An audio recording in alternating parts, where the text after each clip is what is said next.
Welcome to my video. এখানে রান্না করলাম ধুন্দুল দিয়ে, চিংড়ি মাছ দিয়ে রান্না করলাম।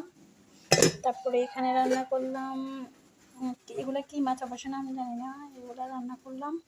তারপরে এখানে ধোঁ ভাজি করলাম, অনেকে চিনবেন অনেকে চিনবেন না। এগুলো হচ্ছে ওই যে কলা গাছের মধ্যে হয় আর কি ওইগুলা। আর এখানে হচ্ছে ভাত। Thanks for watching my video. Thank you. চ্যানেলটা সাবস্ক্রাইব করে। এখানে আমার মেয়ের জন্য প্লেটটা সাজাই নিলাম। কেমন হয়েছে অবশ্যই কমেন্ট করে জানাবেন। Thank you.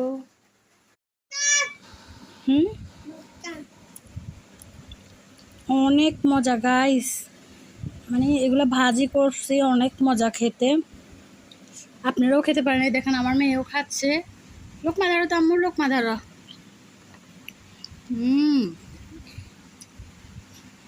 অনেক মজা। অল্প অল্প দিয়ে লোকমা ধরে মানুষে। তুমি খাও খাও খাও, গাছদেরকে দেখাই। অনেক মজা। অনেক মজা, অনেক অনেক।